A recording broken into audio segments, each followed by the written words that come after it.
The 12 Brothers. There was once a time a king and a queen who lived happily together and had 12 children, but they were all boys.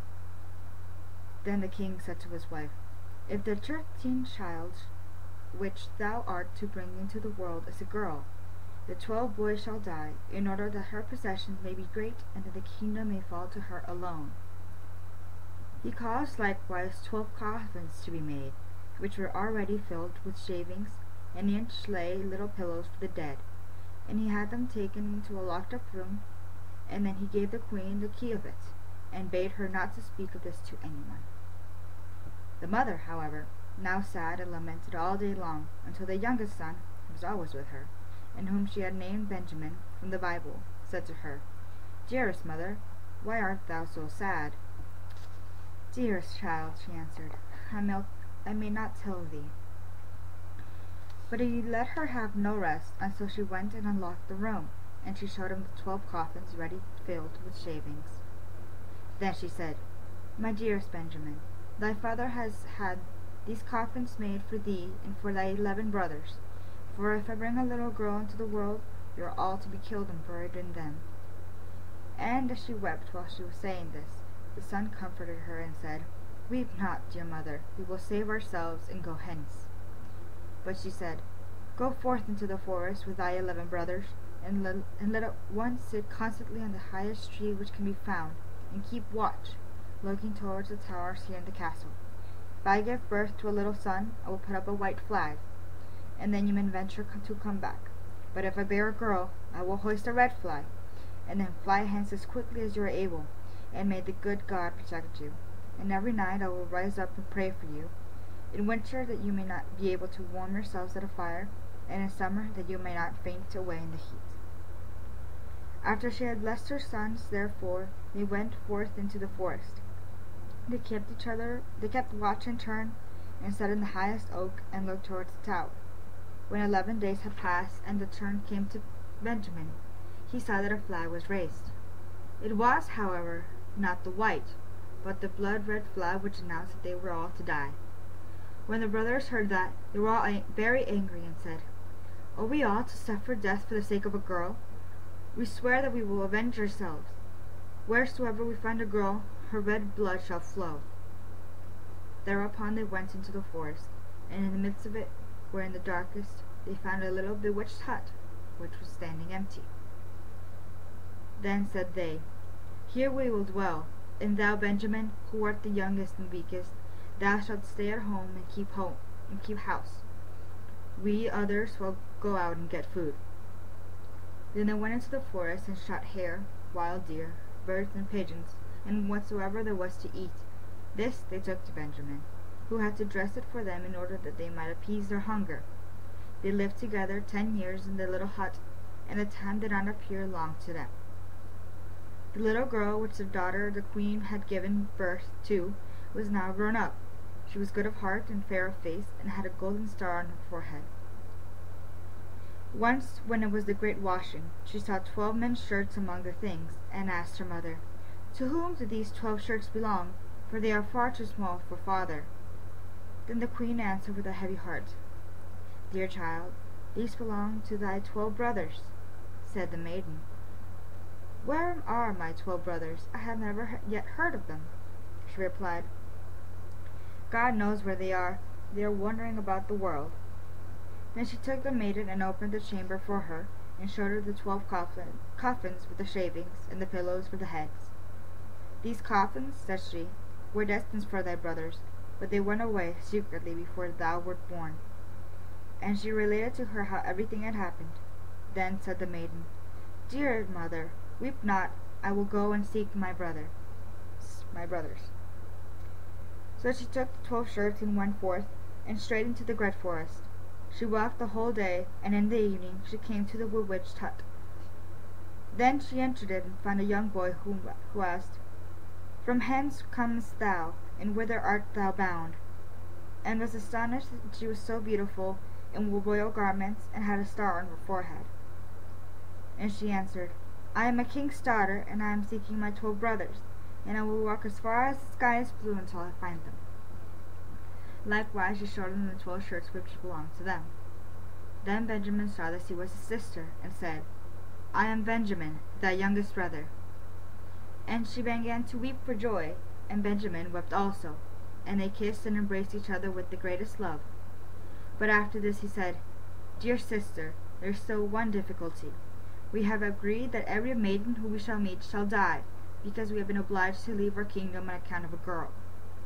Then said she, I will willingly die, if by doing so I can deliver my 12 brothers.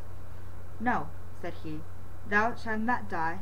Seat thyself beneath this tub until our 11 brothers come. Then I will soon come to an agreement with them.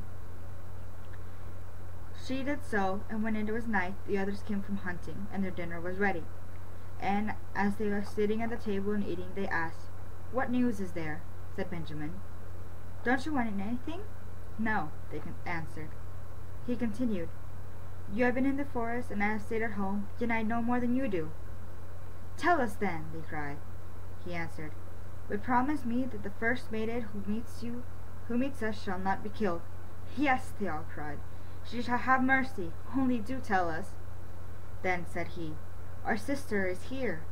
And he lifted up the tub, and the king's daughter came forth in her royal garments with the gold star on her forehead, and she was beautiful, delicate, and fair. And they were all rejoiced, and fell on her neck, and kissed and loved her with all their hearts. Now she stayed at home with Benjamin, and helped them with the work. The 11 went into the forest, and caught game, and deer, and bird, and wood pigeons, that they might have food. And the little sister and Benjamin took care to make it ready for them. She sought for the wood for cooking, and herbs for vegetables, and put the pan on the fire, so that dinner would all be ready when the 11 came. She, likewise, kept order in the little house, and put beautifully white clean coverings on the little beds, where the brothers were always content, and lived with great harmony with her. Once upon a time, 2 at home had prepared a beautiful entertainment, and when they were all together, they sat down and ate and drank and were full of gladness. There was, however, a little garden belonging to the bewitched house, wherein stood 12 lily flowers, which were likewise called students. She wished to give her brothers pleasure, and plucked the 12 flowers, and thought she would present each brother with one at dinner. But at the self-same moment she plucked the flowers, the 12 brothers were changing into 12 ravens, and flew away into the forest, where the house and gardens vanished likewise. And now the poor maiden was alone in the wild forest, and when she looked around, an old woman was standing near her, who said, My child, what hast thou done? Why didst thou not leave the 12 white flowers growing? They were thy brothers, who are now evermore changed into ravens. The maiden said, weeping, Is there no way of delivering them?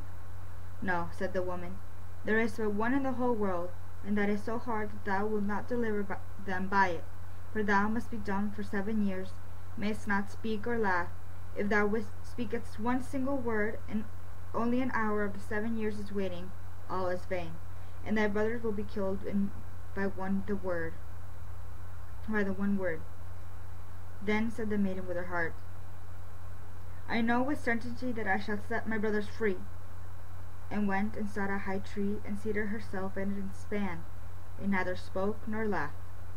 Now it so happened that the king was hunting the forest, who had a great greyhound, which ran to the tree on which the maiden was sitting, and sprang about it, whining and barking at her. Then the king came by, and saw the beautiful king's daughter with the golden star on her brow, and was so charmed by her beauty that he called to ask her if she would be his wife. She made no answer, but nodded a little with her head. So he climbed up the tree himself, carried her down, placed her on his horse, and bore her home. Then the wedding was solemnized with great magnificence and rejoicing, but the bride neither spoke nor smiled. When they lived happily together for a few years, the king's mother, who was a wicked woman, began to slather the young queen, and said to the king, This is a common beggar girl whom thou hast brought back with thee. Who knows what impious tricks she practices secretly? Even if she be dumb, and not be able to speak, she still might laugh for once, but those who do not laugh have bad consciences. At first the king would not believe, but the old woman urged this so long, and accused her so many evil things, that at last the king let himself be persuaded, and sentenced her to death. And now a great fire was lit in the courtyard in which she was to be burnt, and the king stood above at the window and looked on with tearful eyes, because he still loved her so much. And when she was bound fast to the stake, and the fire was licking at her clothes with its red tongue, the last instants of 7 years expired. Then a whirling sound was heard in the air, and 12 ravens came flying towards the place and sank downward. When they touched the earth, they were her 12 brothers, whom she had delivered. They tore the fire asunder, extinguished the flames, and set their dear sister free, and kissed and embraced her. And now, as she dared to open her mouth to speak, she told the king why she had been dumb, and had never laughed. The king rejoiced when he heard that she was innocent, and they all lived in great unity until their death. The wicked stepmother was taken before the judge, and put into a barrel full of boiling oil and poisonous snakes, and died an evil death. The